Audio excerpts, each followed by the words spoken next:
सुनते हैं कथा गोवर्धन पूजा। एक बार कृष्ण और बलराम जंगल में कुछ मजेदार समय बिताने के बाद पुनः ब्रज आए। ब्रज पहुंचते ही उन्होंने देखा इंद्रोत्सव को लेकर सभी को बहुत हर्षित और उल्लासित थे। ये देखकर कृष्ण को उत्सुकता हुई और उन्होंने पूछा, ये उत्सव किस बारे में है? कृष्ण की बात सुन एक वृद्ध गोप ने कहा, इंद्रदेव बादलों के स्वामी है, वो पूरे विश्व के रक्षक हैं। उनके कारण ही बारिश आती है।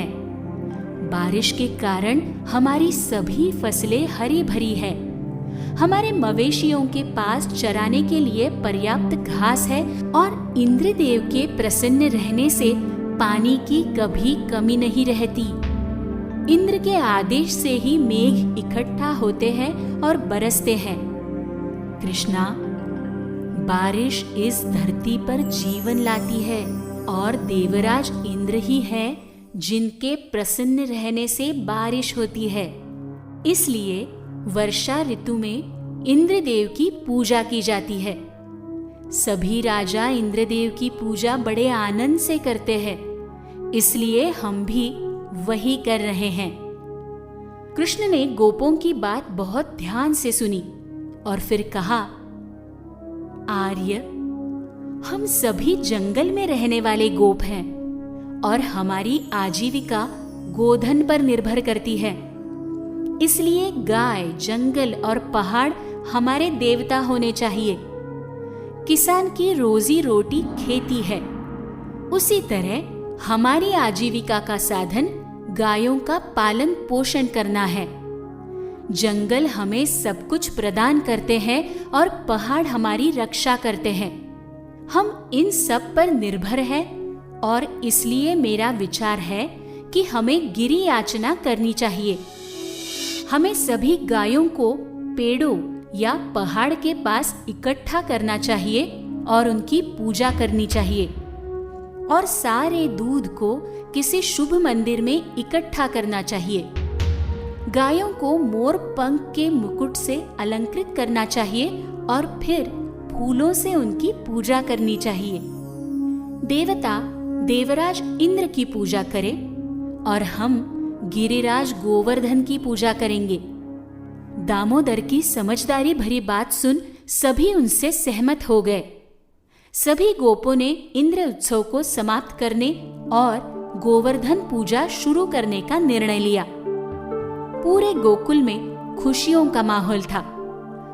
इस पर्व को लेकर हर कोई उत्साहित था।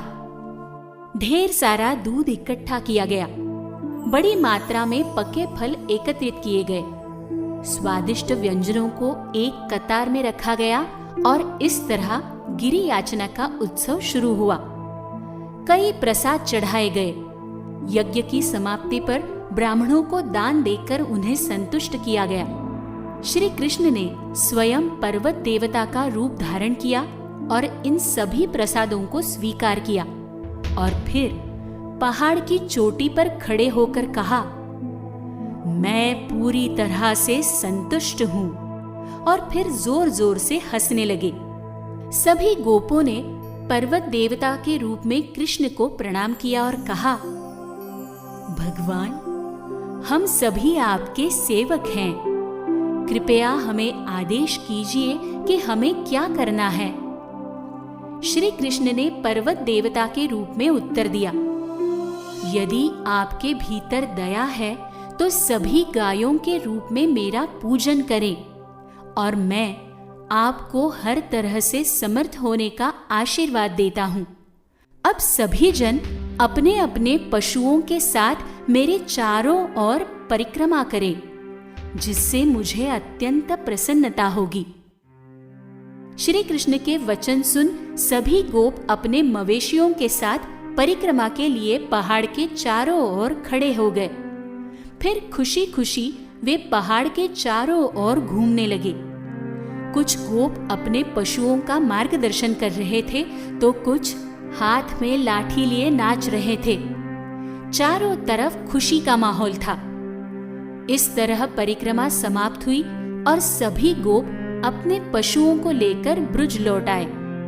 जब देवराज इंद्र को पता चला कि उनके इंद्र उत्सव को रोक दिया गया है तो उन्हें बहुत क्रोध आया। उन्होंने बादलों के एक गण को बुलाया जिसका नाम संवर्तक था और उनसे कहा, श्री कृष्ण के कारण वृंदावन के लोगों ने मेरा त्योहार नहीं मनाया। अब मेरा आदेश है कि तुम उनकी जीविका के साधन गायों को भारी वर्षा और आंधी से परेशान करो। और सिर्फ इतना ही नहीं, मैं भी तुम्हारे साथ चलूंगा और अपने वज्र और बिजली का उपयोग करके ऐसा तूफान पैदा करूंगा जो पहले कभी किसी ने नहीं देखा होगा। क्रोध के कारण देवराज इंद्र ने भयंकर रूप धारण कर लिया। ब्रुज के चारों ओर काले बादल छा गए। आकाश में बिजली चमक रही थी जिससे वातावरण और भी भयावह हो गया था। देखते ही देखते भारी बारिश होने लगी। पेड़ उखड़ गए थे और नदियां बारिश के पानी से गरज रही थी। मानो ऐसा लग रहा था जैसे विनाश की घड़ी अब नजदीक है। सभी को बहुत डरे हुए थे। गायें जोर जोर से रो रही थी। ठंड के कारण वे अपने शरीर को हिला भी नहीं पा रही थी। उन्होंने कई दिनों से कुछ खाया नहीं था जिससे वो बहुत कमजोर हो गई थी, जिसके कारण कई गायों की मृत्यु हो गई थी। लगातार तेज बारिश के कारण उन सभी का हाल बेहाल था। वो ठीक तरह से खड़ी भी नहीं हो पा रही थी। कुछ बछड़ों को बचाने की कोशिश कर रहे थे लेकिन बुरी तरह असफल हो गए थे। कुल मिलाकर गायों की स्थिति दयनीय हो गई थी। वे भय, सर्दी, दुर्बलता से कांप रही थी। अब श्री कृष्ण के अलावा कोई और उनकी मदद नहीं कर सकता था। गायों और गोपों का ऐसा भीषण विनाश देखकर श्री कृष्ण इंद्र के प्रति क्रोध से भर गए। कुछ देर सोचने के बाद श्री कृष्ण ने मन ही मन में कहा, मैंने तय कर लिया है कि गायों और गोपों को बारिश से कैसे बचाना है। मैं गोवर्धन पर्वत को उनके सभी वनों सहित जमीन से उखाड़ दूंगा और जिसको भी शरण की जरूरत है उसे गोवर्धन पर्वत के नीचे शरण दूंगा। ऐसा कहकर श्री कृष्ण ने गोवर्धन पर्वत को उखाड़कर अपने एक हाथ में धारण कर लिया। सभी गोपों, गायों और अन्य ब्रजवासियों ने पहाड़ के नीचे शरण ली। वे अंत में इंद्रदेव के प्रकोप से सुरक्षित थे। अब तो वज्र भी श्री कृष्ण द्वारा बनाए गए सुरक्षित आश्रय में प्रवेश नहीं कर सकता था। देवराज इंद्र का क्रोध उन पर 7 रातों तक बरसता रहा, परंतु सभी ब्रजवासी गोवर्धन पर्वत के नीचे सुरक्षित थे। अंत में इंद्र ने हार मान ली और बादलों को रोक दिया। बरसात रुकने के बाद आकाश में सूरज फिर से चमक उठा। सभी गोप और गायें खुशी खुशी अपने घरों को लौट गए और श्री कृष्ण ने गोवर्धन पर्वत को वापस उसके सही स्थान पर रख दिया। श्री कृष्ण के इस पराक्रम पर इंद्र चकित थे और उनसे मिलना चाहते थे। अपने ऐरावत पर वे पृथ्वी लोक में उतरे और उन्होंने श्री कृष्ण को गोवर्धन के पास एक चट्टान पर बैठे पाया। श्री कृष्ण को देखकर इंद्र विस्मय में पड़ गए। वे श्री कृष्ण के पास गए और श्रद्धा पूर्वक बोले, हे पराक्रमी श्री कृष्ण, आपने गायों की रक्षा के लिए जो किया है वो एक दिव्य चमत्कार ही है। क्रोध में आकर मैंने लगातार 7 दिनों तक वर्षा की। अगर आप मुझे नहीं रोकते तो इस संपूर्ण विश्व में ऐसा कोई नहीं था जो मुझे रोकने का साहस कर सके। आपने एक बार फिर सबको चौंका दिया है।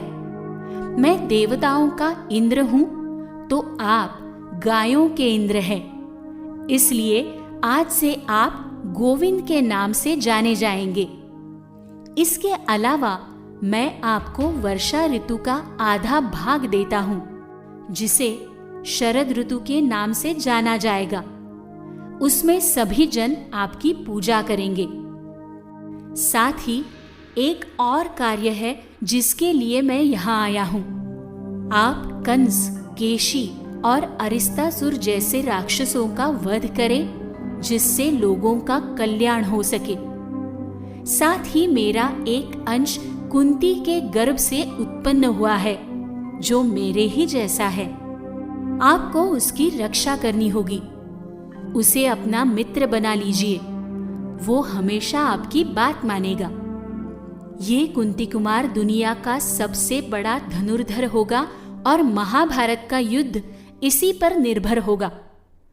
इस कुंती कुमार का नाम अर्जुन है।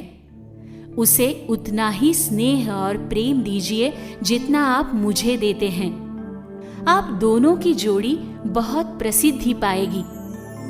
ये सुनकर श्री कृष्ण भावुक हो उठे और बोले, देवराज, मुझे आपको देखकर खुशी हुई और आपने जो कहा है वो सब पूरा होगा। जहां तक अर्जुन का प्रश्न है, मैं उनके बारे में और महान पांडु के सभी पुत्रों के बारे में जानता हूं। मैं धृतराष्ट्र के पुत्रों से भी अच्छी तरह अवगत हूं, इसलिए चिंता न करें और निश्चिंत रहे। मेरे साथ अर्जुन को कोई नहीं हरा पाएगा। महाभारत युद्ध के बाद मैं पांडवों को अपनी बुआ कुंती को सुरक्षित लौटा दूंगा और अर्जुन को मेरा सारा स्नेह रहेगा। श्री कृष्ण के वचनों से प्रसन्न होकर देवराज इंद्र पुनः स्वर्गलोक चले गए। ये कहानी थी कैसे गोवर्धन पूजा की शुरुआत हुई।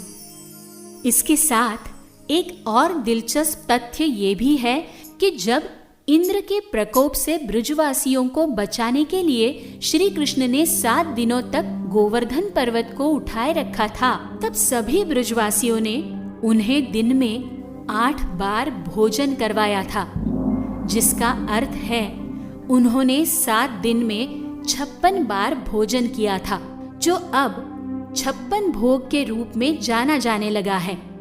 ऐसी ही दिलचस्प कहानियों के लिए जुड़े रहिए